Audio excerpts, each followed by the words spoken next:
Γεια σου, Εύα. Γεια σου. Πού μεγάλωσες? Σπίτι μου.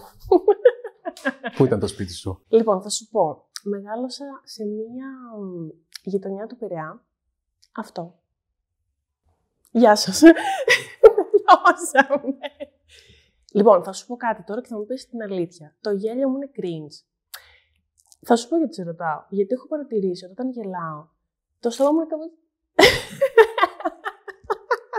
Πάλι το κάνω. Το βλέπεις? Δεν μπορώ. Η παιδική σου ηλικία πώς ήταν?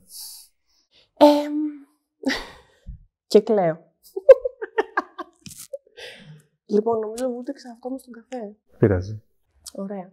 Λοιπόν, πέρασα πολύ καλά σαν παιδάκι. Είχα βέβαια κάποιες άσχημες στιγμές. Έφαγα αρκετό bullying, όχι από την οικογένεια, από σχολεία, νήπια, παιδικούς σταθμούς και το δημοτικό. Το δημοτικό. Να σου πω ότι είχα πάθει στο δημοτικό. Το δημοτικό είναι η πιο σκληρή ηλικία για αυτές τις καταστάσεις. Εγώ ήμουνα πολύ παχουλό παιδάκι, γιατί τώρα είμαι σελφίδα, με βλέπεις, πολύ αδύνατη. Ήμουνα πολύ παχουλό παιδάκι και γενικά δεν με ένοιαζε ούτε τι θα βάλω, ούτε πώς θα είμαι. Ήμουνα full χαλαρή και χύμα. Και με κοροϊδεύανε πάρα πολύ στο σχολείο, επειδή ντυνόμουν full περίεργα. Έβαζα λαχανή φόρμα μόβ μπλούζα, ενώ οι συμμαθητές μου ήταν όλοι με μάρκες, ξέρω εγώ. Full τέλειο outfit, πήγαινα και σε μπαράκι μετά. Και εγώ ήμουνα σαν την καημένη. Αλλά δεν με ένοιαζε. Τώρα στο δημοτικό, γιατί να με νοιάζει, ας πούμε, τι θα βάλω. Εδώ δεν με νοιάζει τώρα. Και έτρωγα πολύ bullying. Επειδή και σε κάθε διάλειμμα ήμουν το παχουλό το παιδάκι που έτρωγα τα σαντουιτσάκια μου και ερχόντουσαν και μου έλεγε χοντρή, πάλι τρως. Ναι, ρε φίλε, αφού πεινάω, δεν το φαΐ σου τρώω. Αυτό. Αλλά κατά τα άλλα, πολύ ωραία πέρασα. Σαν παιδάκι. Και στην εφηβική σου ηλικία συνεχίστηκε ή άλλαξε η κατάσταση? Λοιπόν, εκεί πέρα, στην εφηβική μου ηλικία, επειδή άρχισα να έχω ενδιαφέρον για το αντίθετο φύλο, έπρεπε κάπως να προσέξω, να βάλω κανένα ρουχαλάκι ωραίο. Έχασα στο μεταξύ κάποια κιλά γιατί ξεκίνησα το μπάσκετ και μετά είχα πολλή απήχηση, δηλαδή από 16 και μετά είχα αρκετή απήχηση. Μπάσκετ λόγω ύψους, γιατί έχεις ένα ύψος... Ναι, είμαι 1,80 κάτι. Μεγάλο προσώπιο για γυναίκα.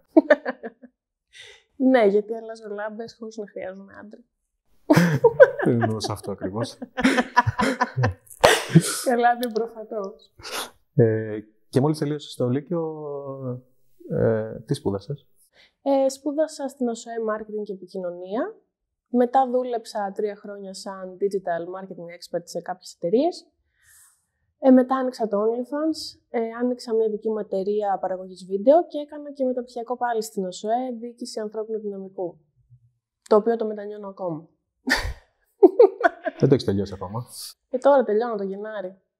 Ας ξυστώ λίγο. Στο OnlyFans είχες μεγάλη επιτυχία. Νομίζω από όλα αυτά που είπες, τη μεγαλύτερη επιτυχία. Ναι, τώρα δεν ξέρω αν είμαι, γιατί έχω κάνει ένα διάλειμμα λόγω της πίεσης του μεταπτυχιακού. Είχα φτάσει να είμαι πρώτη creator στην Ελλάδα.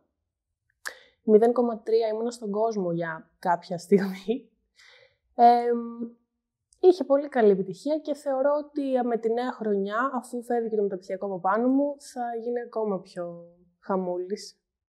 Τι είναι το OnlyFans? Πες μου λίγο έτσι για τον κόσμο που δεν ξέρει. Ναι, κάτσε να... Με την ησυχία σου. Και πεθαίνω εδώ στο site. Άφησα μουστάκι από τον καφέ. Όχι. Ξανά. Λοιπόν, το OnlyFans ουσιαστικά είναι μία σελίδα σαν το Instagram, όπου ανεβάζεις στον τοίχο βιντεάκια ή φωτογραφίες, γκυφάκια. Γκυφάκια ή τζιφάκια τα λένε. Τζιφάκια εγώ τα λέω. Εντάξει. Δεν έχει μεγάλη διαφορά. Whatever, ναι. Έχω φάει bullying σε συνέντευξη και για τον τρόπο που προφέρω κάποιες λέξεις. Δηλαδή, το bullying που τρώω είναι απίστευτο και παρόλα αυτά... Τέλος πάντων, ναι. Ανεβάζεις story, DM, κάνεις live. Γενικά είναι πολύ εύκολο στη χρήση. Το κακό είναι ότι δεν είναι εφαρμογή και πρέπει να μπαίνεις σε κάποιο browser συνέχεια, login κτλ. Αλλά γενικά λειτουργεί σαν το Instagram. Σου στέλνουν κάποια αιτήματα, αν θέλουν να δουν κάτι συγκεκριμένο από σένα. Μόνη σου σαν creator βγάζεις ό,τι υλικό γουστάρεις. Εκτός από κάποια συγκεκριμένα πράγματα που είναι μέσα στους όρους του OnlyFans. Εσύ τι υλικό ανεβάζεις? Τι υλικό ανεβάζω? Μπείτε να δείτε. Κάντε γραφούλα, εδώ, ξέρεις, και τα πετάω μόνη μου και στο παίρνω, κάνω το edit μόνη μου και φεύγω μαζί με τις κάμερές σου.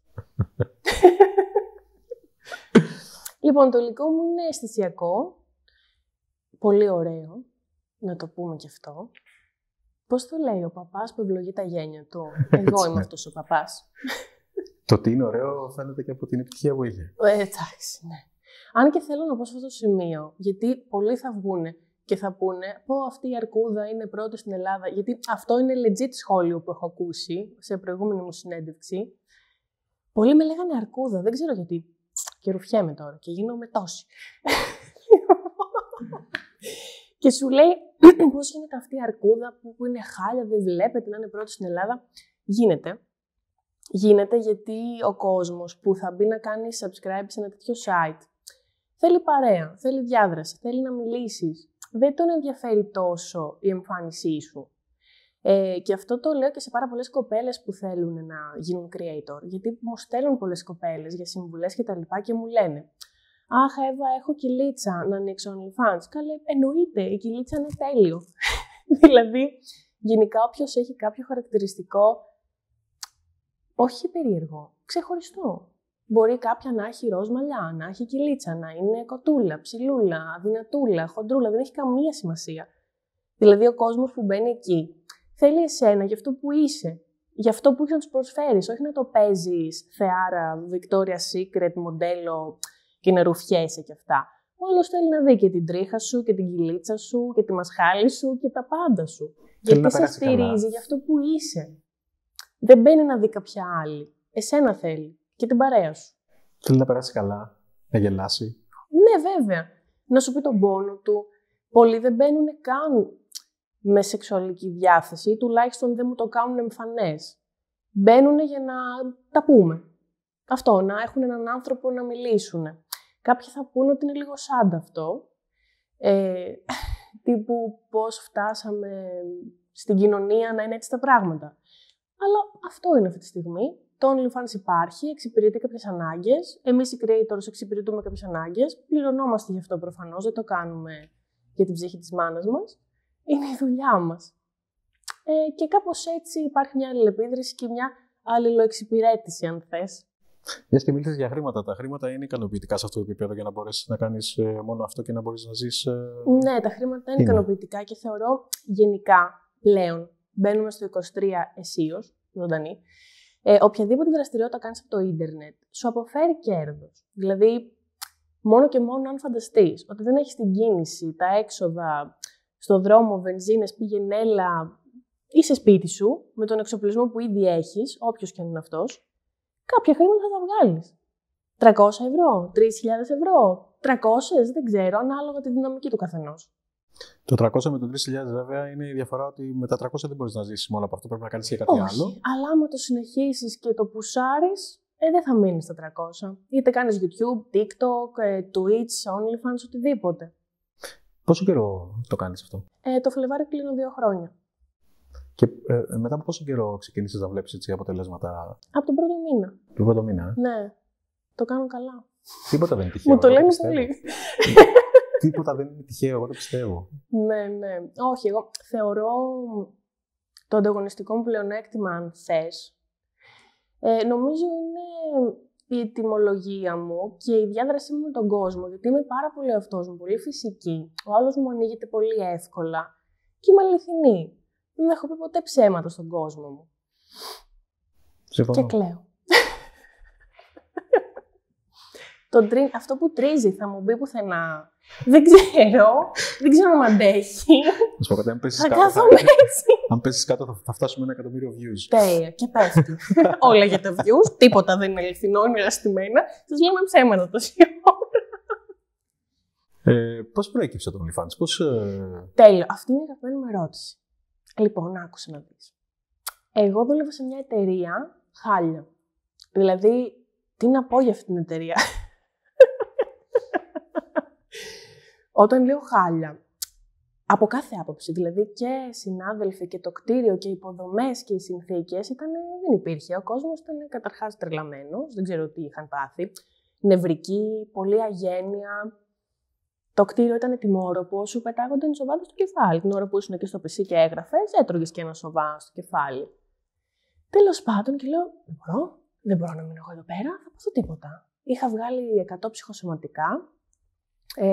Σπαστική κολίτιδα, κάτι στα πλευρά, είχα βγάλει σαν πληγές. Οι 7 πληγές του φοράω είχαν πέσει πάνω μου όταν δούλευα εκεί πέρα. Και τέλος πάντων σκρόλαρα μία νύχτα στο TikTok και βλέπω μία κοπελίτσα, γλυκούλα, full girl next door, και έλεγε ότι βγάζει 23.000 από το OnlyFans. Λέω, όπα, εδώ είμαστε.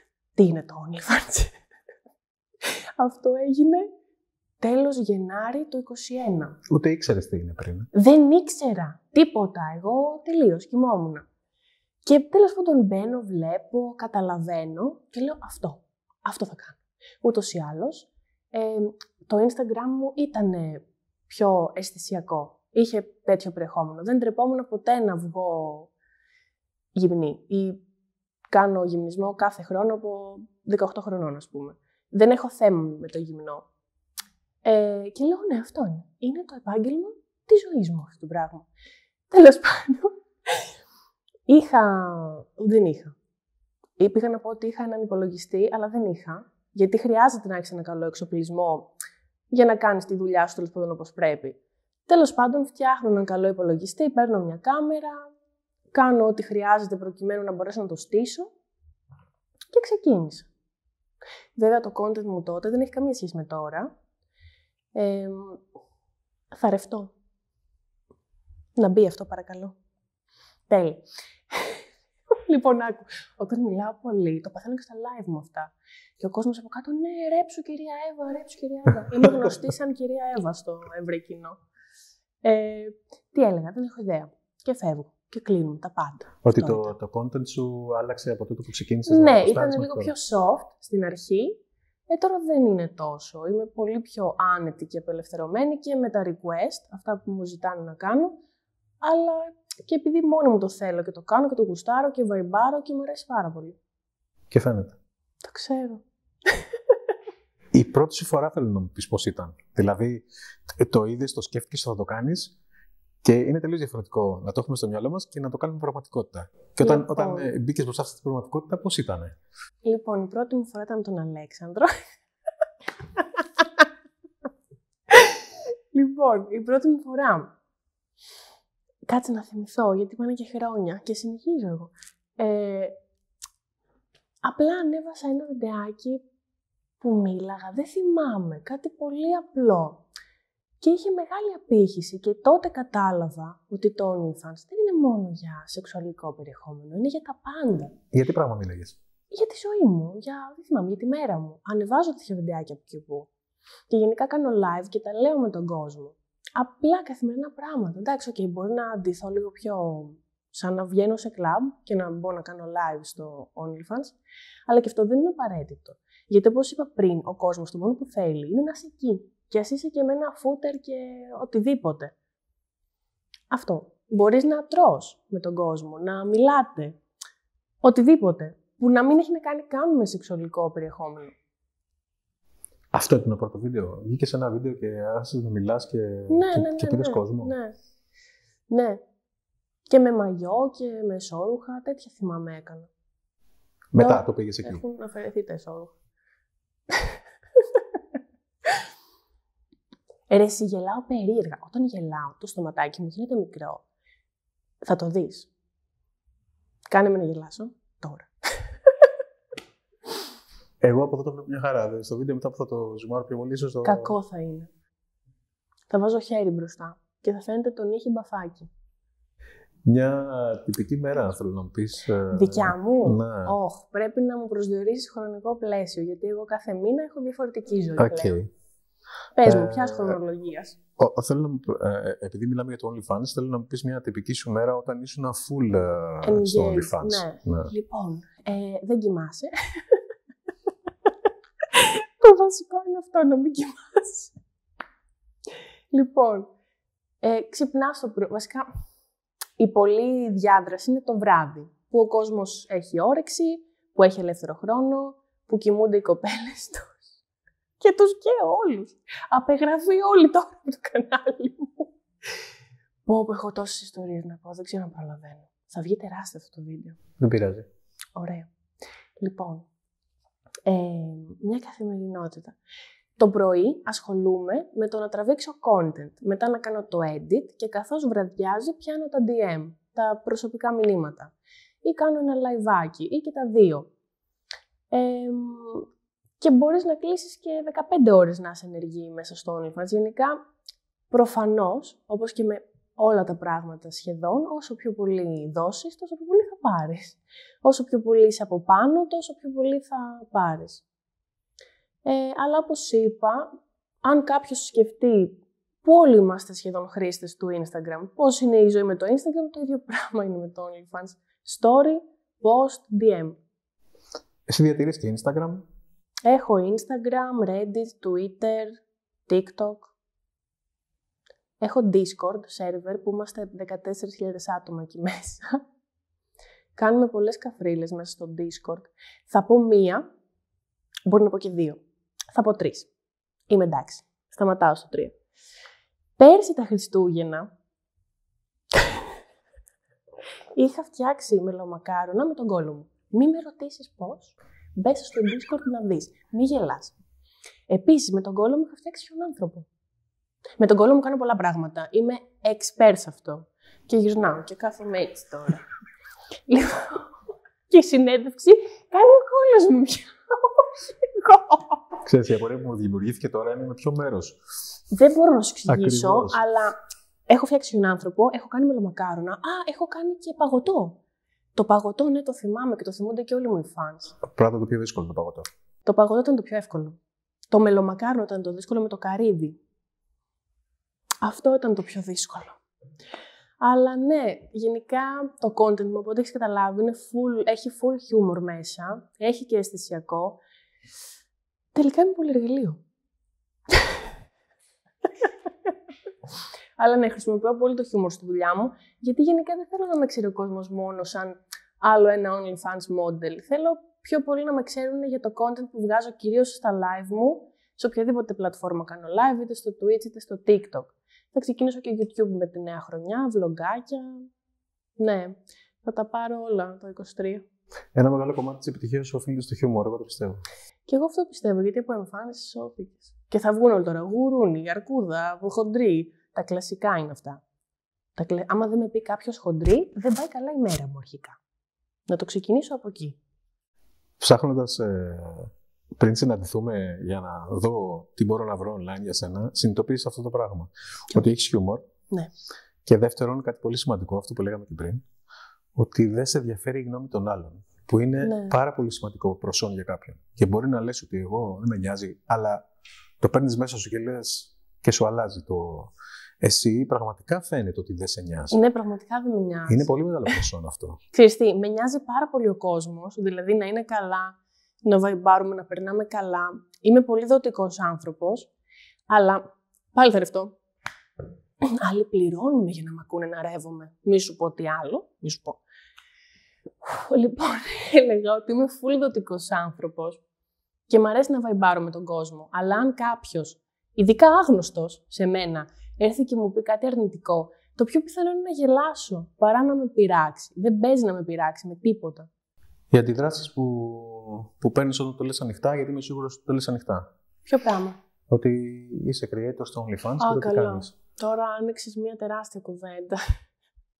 Λοιπόν, κάποιοι άνθρωποι δεν έχουν καθόλου πρόβλημα, αλλά είναι πολύ λίγοι. Γιατί συνήθως έχουν μεγάλο πρόβλημα. Η δική μου, η οικογένειά μου, δεν έχει πρόβλημα. Προφανώς, γιατί ξέρουν τι άνθρωπος είμαι και η δουλειά μου δεν με καθορίζει σαν άνθρωπο, ούτε μου δίνει ούτε μου παίρνει αξία. Απλά, πέρα από την οικογένειά μου, όλοι οι υπόλοιποι γύρω έχουν θέμα. Έχουν θέμα. Εκτός από τους φίλους μου, έχασα αρκετούς φίλους, που προφανώς δεν ήταν φίλοι μου, για να τους έχασα. Οπότε είναι ένα καλό ξεκαθάρισμα. Ανοίχτε τώρα όλοι οι OnlyFans να καταλάβετε ποιοι είναι οι πραγματικοί σας φίλοι. Και τους τρελαίνω όλους στην Ελλάδα και ξαφνικά έχουμε 11 εκατομμύρια account. Ναι. Πολύ θέμα. Πολύ κουτσομπολιό, πολύ πίσω από την πλάτη, πολύ θάψιμο. Εντάξει, το πιο σημαντικό είναι η οικογένεια. Όχι, με την οικογένεια είμαστε μια χαρά, έχουμε πολύ καλές σχέσεις. Τι ψυχοσύνθεση και τι χαρακτήρα πρέπει να έχει κάποιος για να κάνει αυτή τη δουλειά, για να αντέχει όλο αυτό το. Εκτός ότι να μην τον νοιάζει η γνώμη των άλλων. Ναι. Τι άλλα χαρακτηριστικά πρέπει να έχει? Πρέπει να έχει πολύ όρεξη, δημιουργικότητα, φαντασία. Εννοείται να μην τον νοιάζει τι θα πούν οι άλλοι, γιατί θα τρελαθεί. Να σχολιάσω εδώ ένα φαινόμενο. Πολλοί creator που δεν κάνουν OnlyFans, που απλά κάνουν Twitch ή YouTube, αυτοκτονούν επειδή δεν αντέχουν τα σκληρά σχόλια του κόσμου. Και αυτό είναι φαινόμενο και δεν το λέει κανένας, ξέρω εγώ. Το Twitch και το TikTok σε τιμωρούν αν παραβείς κάποιο κανόνα, αλλά δεν τιμωρούν όλους αυτούς τους χρήστες που σου ρίχνουν τρελό bullying. Τρελό.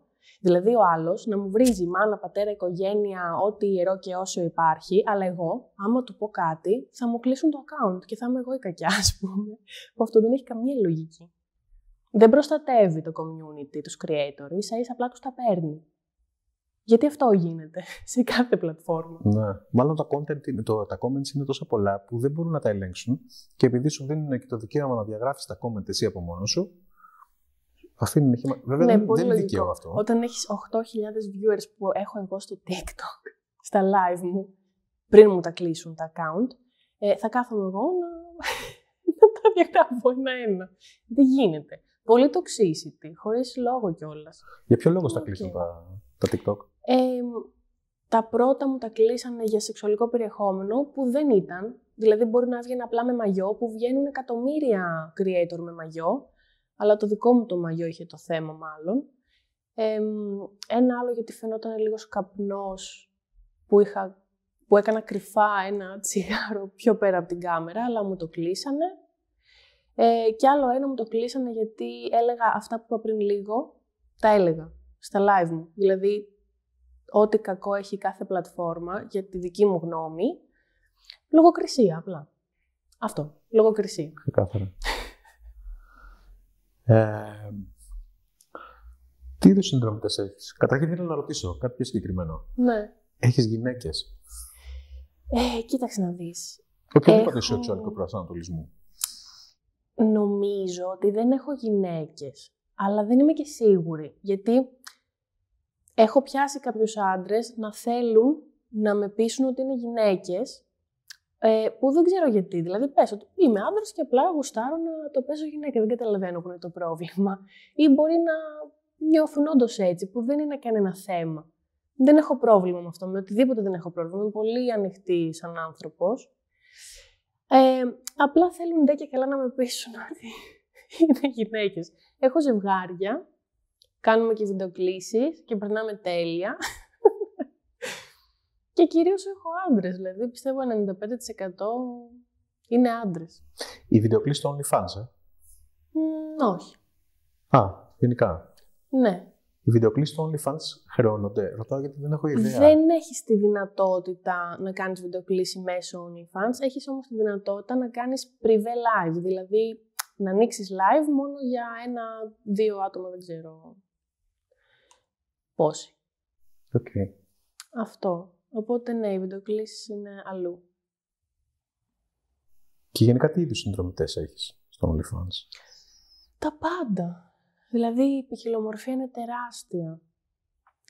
Δεν ξέρω, άποψη τι, επάγγελμα, γούστα, δεν ξέρω τι να σου πρώτο απαντήσω. Έχω τα πάντα.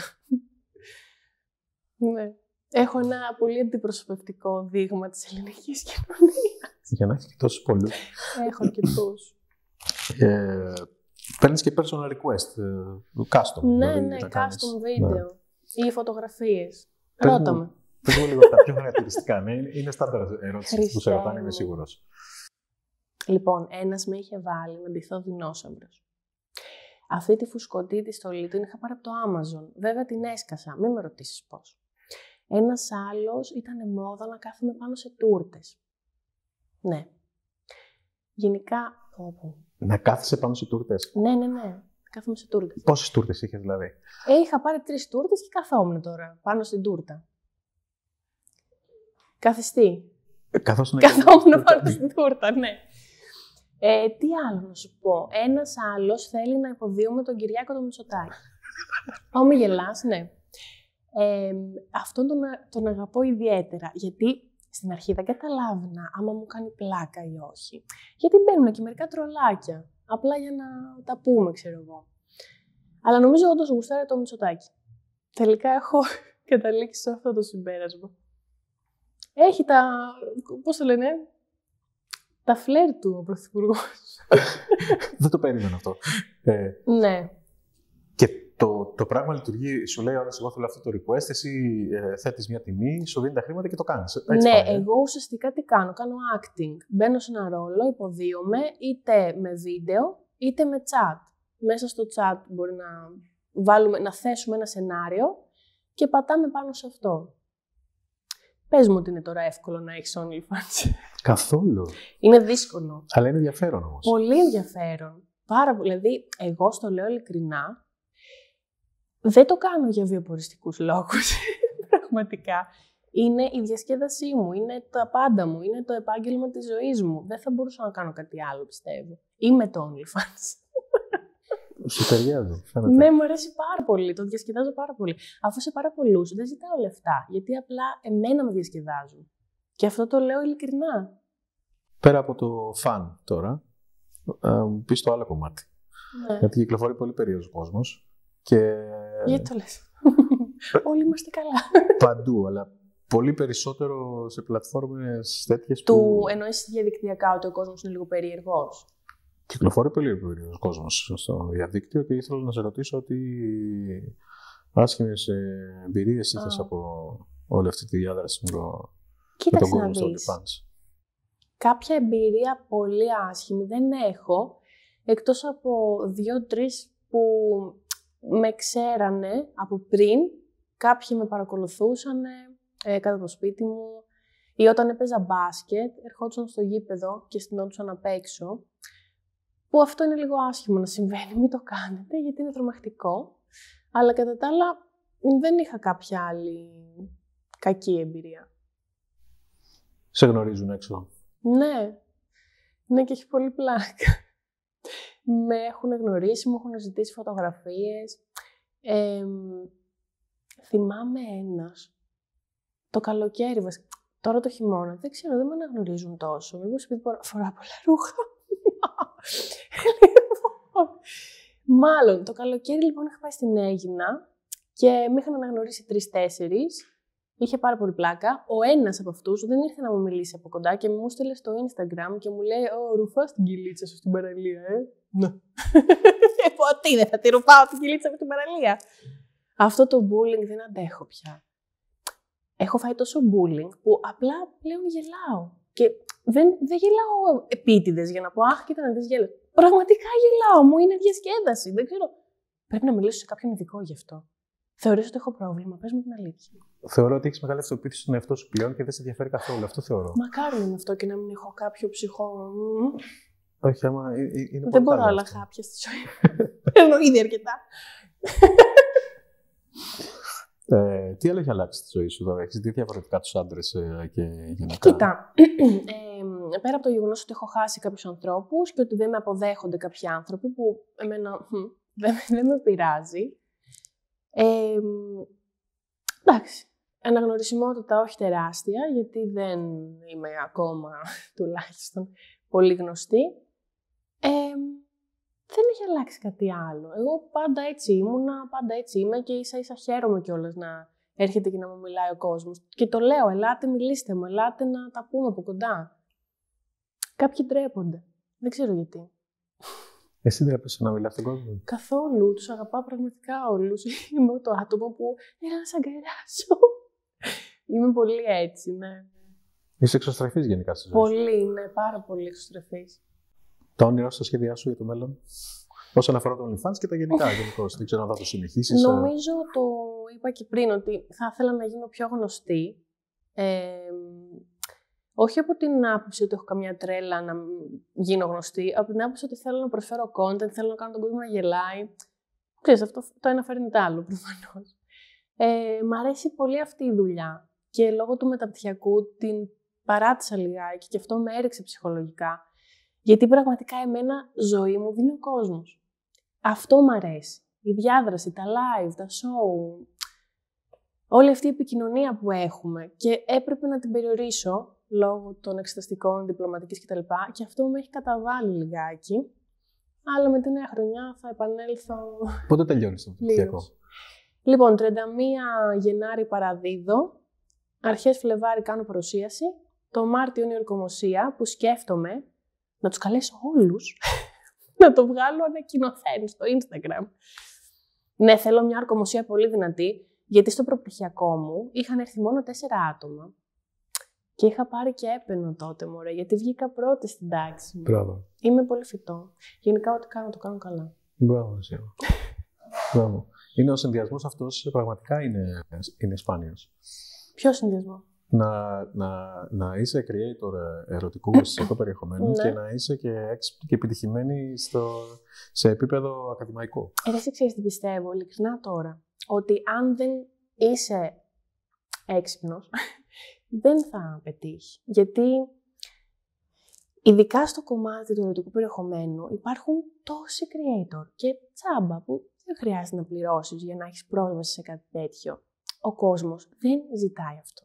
Δηλαδή, όποιος πει ότι η Εύα είναι δημιουργός ερωτικού περιεχομένου, είναι λάθος. Δηλαδή, εγώ νομίζω ότι αυτό που είπα και πριν, αν πεις ότι η Εύα είναι καλύτερη στο marketing, θα σου πω ναι, αυτό είναι. Αλλά αυτό είναι μια άλλη κουβέντα.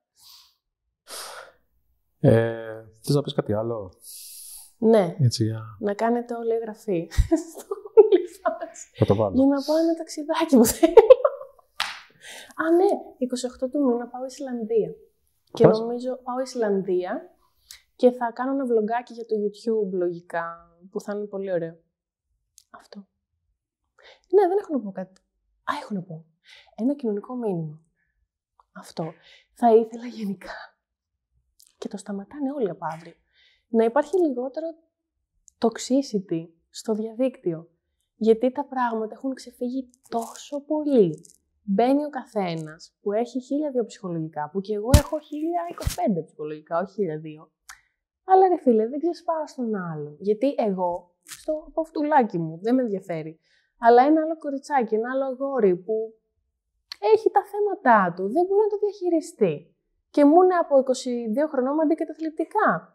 Και αυτό δεν το λέει κανένας. Δηλαδή, Jesus. Και όπως είπες πριν, παίζουν μεγάλο ρόλο οι πλατφόρμες σε αυτό το οποίο δεν τα είναι. Θα πρέπει κάτι να κάνουν οι πλατφόρμες. Πραγματικά δεν είμαι ο CEO του TikTok και του Instagram να κάνω κάτι. Αν ήμουν, θα έκανα. Δηλαδή, φροντίζουν για όλα αυτά τα updates το ένα το άλλο, αλλά δεν φροντίζουν για την υγεία αυτού που σου δίνει λεφτά. Φίλε, ο creator σου βγάζει λεφτά και είσαι το TikTok και είσαι το OnlyFans και είσαι αυτό. Κάνε κάτι για τον creator. Προστάτεψέ τον. Αυτό. Φεύγω. Περίμενε. Ένα τελευταίο θέλω να μου πεις. Έλα. Θέλω να μου πεις το θεϊκό comment που γέλαγα μέρες που το διάβασα και δεν θέλω να το πω εγώ. Θέλω να μου το πεις εσύ. Λοιπόν. Από το αγαπημένο σου comment. Το αγαπημένο μου comment είναι το «Χύσε να κοινωνήσουμε». Νομίζω ότι την πρώτη φορά μου το έπανε στο TikTok. Ναι, όταν είχα το μεγάλο account με τους 100.000.